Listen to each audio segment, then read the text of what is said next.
if you had to choose,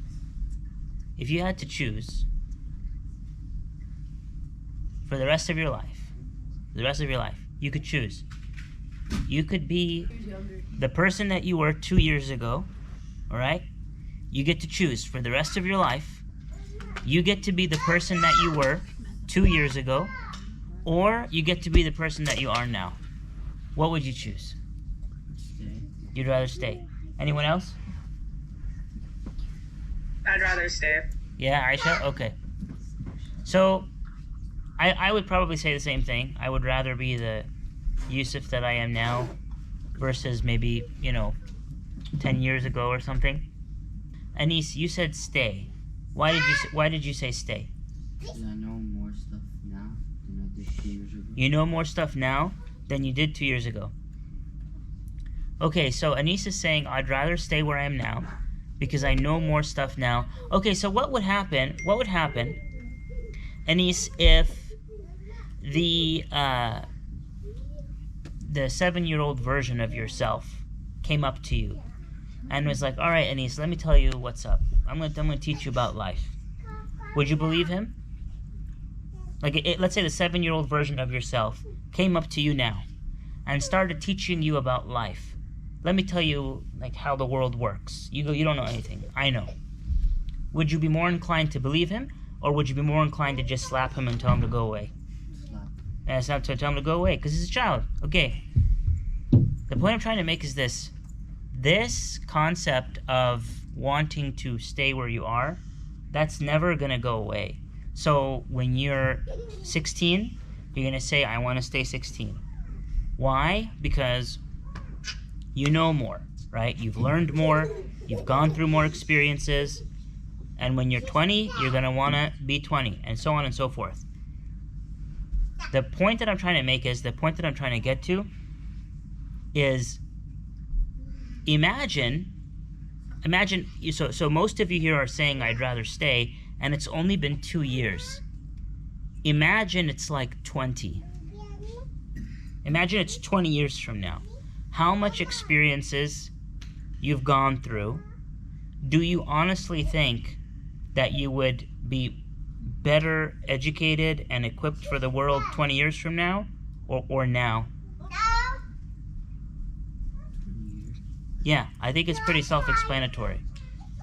So, subhanAllah, when you think about it like that, it makes sense.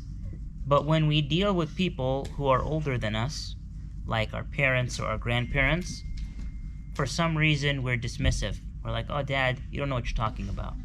But what's actually happened is they've gone through so much. They're just like you, but they've had so many experiences that it has changed the way that they behave and the way that they view the world. It's not like they just went to Venus or Mercury and then came back and they're like in an alien planet. What you're seeing is the evolution of a human being over decades.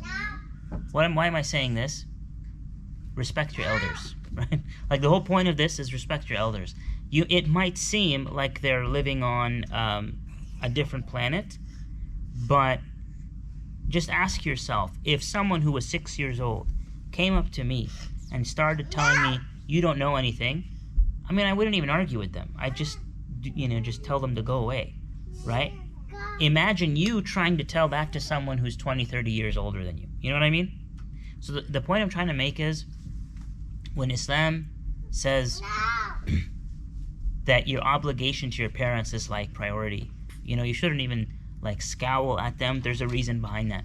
Now, that doesn't mean it's easy. So what I want to talk today about some of the responsibilities as a kid and also as a parent. There's something innate when someone tells you to do something authoritatively and you just say, and you just feel like I don't want to do it. Like, if I tell you, do this, right? Finish the plate on your food. Maybe you were already planning to finish the plate on your food, but just because someone told you, finish the plate on your food as a command, now you're like, no, I don't want to finish the plate on my food. You can't tell me what to do. There's that natural resistance there.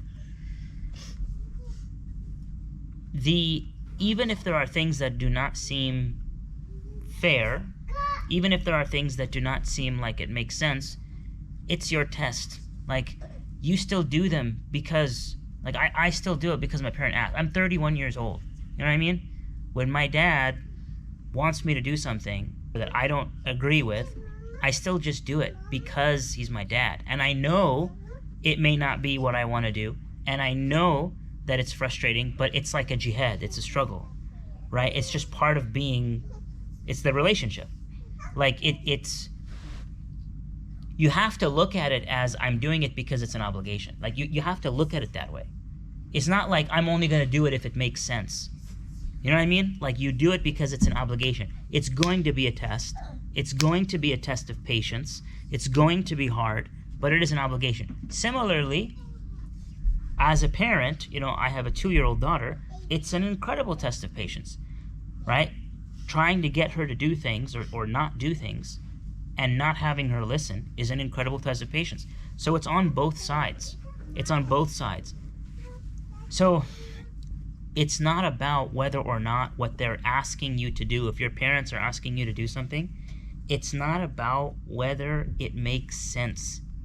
Like, oh, well, why do I have to do this? I don't see the reason. It's about you do it because they told you. And I know that seems weird, but it's like they're feeding you and clothing you and taking you to everything and paying for this and doing that and doing this and do this. If they tell you don't sit on this couch until I finish cleaning it, you just don't sit on the couch until they khalas. Like, it's the tiny thing, right? It is a test of patience. That is your test. You're not living in some poor country struggling to eat. That's not your test. You're not in a war-torn country. That's not your test. But this is your test. You do have a test of listening and listening to your parents and being obligated in that regard.